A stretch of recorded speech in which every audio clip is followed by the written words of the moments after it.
Ringo Starr spent most of his life wearing a smile that felt effortless to the outside world. He was the Beatle who laughed easily, who deflected tension with humor, who seemed untouched by the rivalries and egos that defined the band's inner dynamics. But that image was only part of the truth. Beneath the calm surface lived a man shaped by early hardship and quiet insecurities that never fully disappeared. Those insecurities didn't just fade with fame. They followed him into the biggest band in history, influencing how he interpreted every slight, every silence, and every shift in loyalty. Over time, small wounds became lasting impressions, and passing conflicts turned into emotional landmarks. What made Ringo different was not that he suffered more openly, but that he absorbed things quietly, often without confrontation. This made certain betrayals feel deeper than they might have to someone more outwardly expressive. And while many people crossed his path, both inside and outside the Beatles, only a few left lasting marks. Among them, one stood apart, not for loud conflict, but for the lasting sense of trust that had been broken beyond repair. A childhood that shaped a quiet doubt. Ringo's early life was defined less by music and more by survival. Born as Richard Starkey in Liverpool during wartime, he faced serious health challenges that removed him from normal childhood development. A severe illness at age 6 kept him out of school for over a year, and later, tuberculosis confined him to a sanatorium for 2 more. These weren't just interruptions. They were formative absences that left him feeling behind intellectually and socially. While other children built confidence through education and friendships, Ringo learned to endure isolation.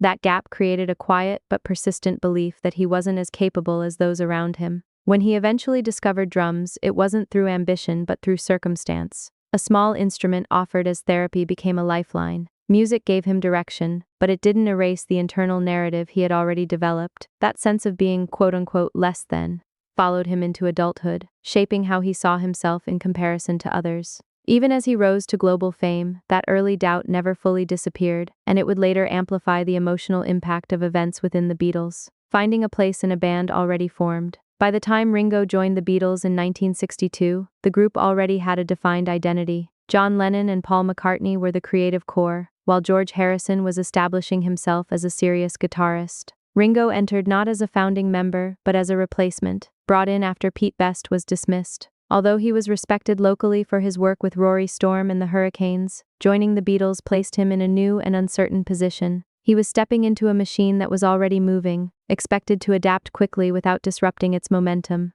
From the beginning, there were signs that his role might not carry equal weight. Even his first recording experience with the band was overshadowed when producer George Martin brought in another drummer for a session. While Ringo still contributed, the message was clear. He had not yet earned full trust. For someone already carrying insecurity, that moment resonated deeply. It wasn't just about skill, it was about belonging.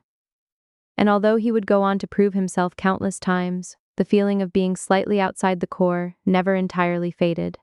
The weight of being seen as the least important. As the Beatles' fame exploded, so did the scrutiny surrounding each member. Ringo quickly became labeled as the least talented Beatle, a narrative that followed him through interviews, headlines, and public perception. While he was admired by fans, particularly for his charm and personality, critics often reduced his contributions to simple timekeeping. This perception created an unspoken hierarchy within the band. John and Paul were the geniuses, George was the emerging songwriter, and Ringo was the dependable drummer who stayed in the background.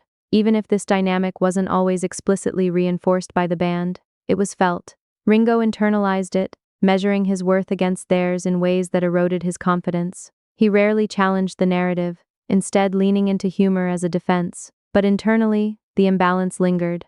It influenced how he interpreted creative decisions and personal interactions. When something went wrong, he was more likely to assume it reflected his own shortcomings. This made him particularly sensitive to moments that suggested he was replaceable, even when those moments were not intended as personal attacks. George Harrison and the pain of growing distance. Ringo's relationship with George Harrison began as one of quiet understanding. Both occupied positions outside the Lennon-McCartney spotlight, and both knew what it felt like to struggle for recognition. That shared experience created a bond that felt stable and genuine. For a time, George was someone Ringo trusted deeply, a confidant within a band that could often feel divided. But as the late 1960s approached, that closeness began to shift. George started exploring new creative partnerships outside the Beatles, working with musicians who brought fresh perspectives to his music. While this growth was natural, it left Ringo feeling increasingly excluded. The absence wasn't dramatic, it was subtle and gradual, making it harder to confront. There were no arguments, no clear break, just a growing silence.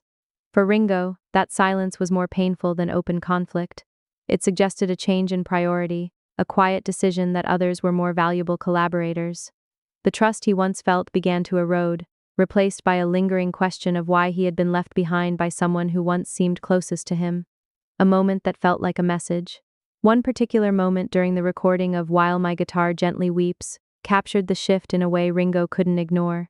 George invited Eric Clapton to play the lead guitar part, bringing an outsider into what had always been an internal creative space.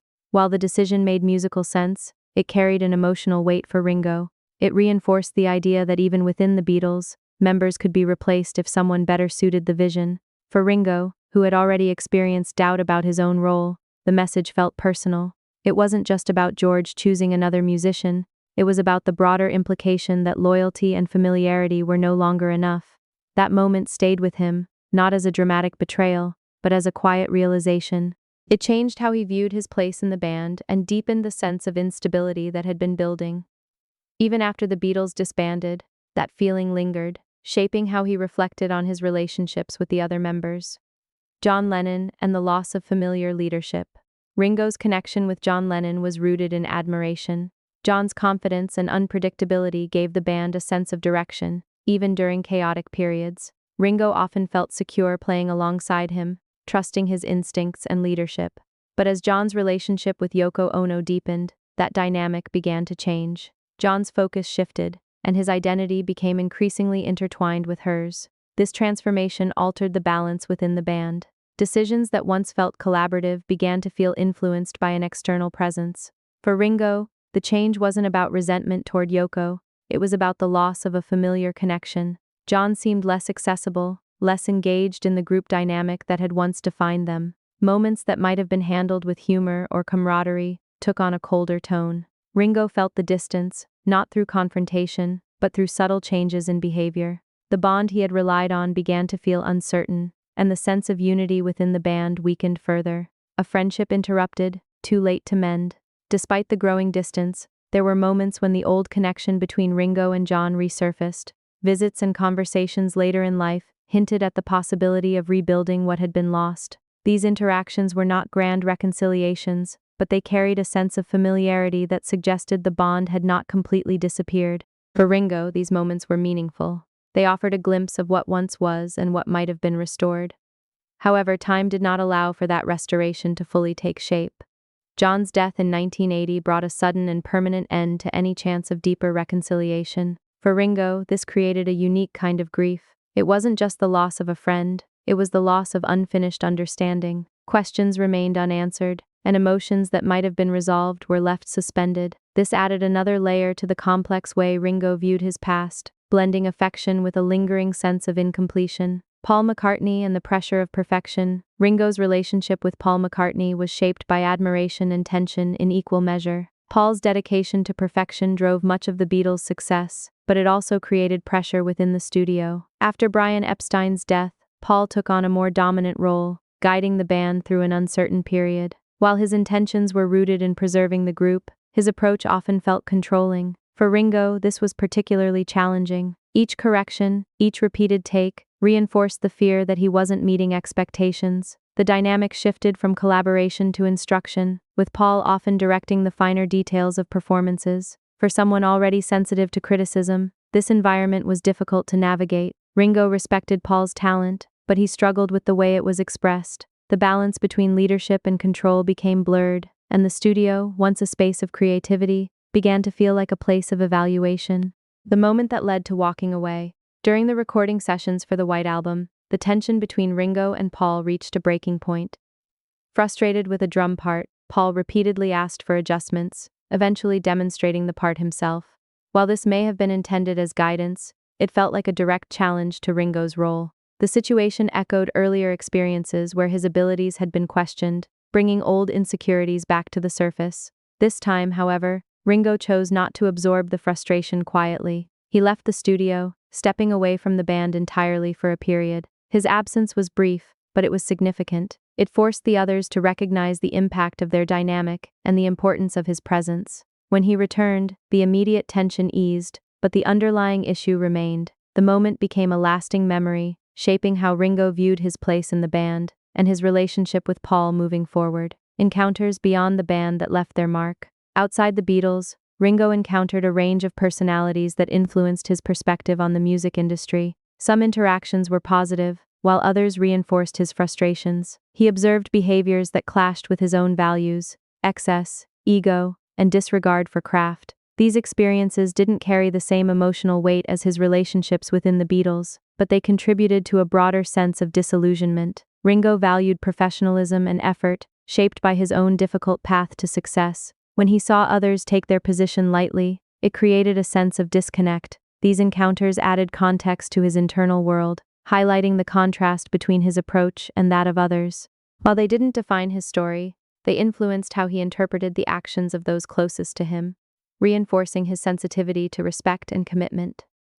Alan Klein and the betrayal that lasted the longest. Among all the figures who affected Ringo's life, Alan Klein stood apart as the one he struggled to forgive. After Brian Epstein's death, the Beatles were vulnerable, searching for direction in both business and personal matters. Klein presented himself as a solution, offering confidence and control during a chaotic time. Ringo, along with John and George, placed trust in him, hoping he could stabilize their situation. Instead, Klein exploited existing tensions, deepening divisions within the band. Decisions became more contentious, alliances shifted, and the unity that once defined the Beatles fractured further. For Ringo, the realization of Klein's true impact came too late. The damage had already been done, contributing to the band's eventual breakup. Unlike creative disagreements or personal misunderstandings, this felt like a calculated betrayal. It wasn't just about mismanagement, it was about trust being used as a tool for manipulation. Even years later, this remained a defining wound, shaping how Ringo viewed the final chapter of the Beatles' story. A legacy shaped by both joy and quiet hurt, Ringo Starr's journey through fame, friendship, and conflict is marked by a balance of light and shadow. While the world remembers the laughter and the music, his experience was also shaped by moments of doubt, distance, and betrayal. Each relationship within the Beatles left its own imprint, contributing to a complex emotional landscape that evolved over time.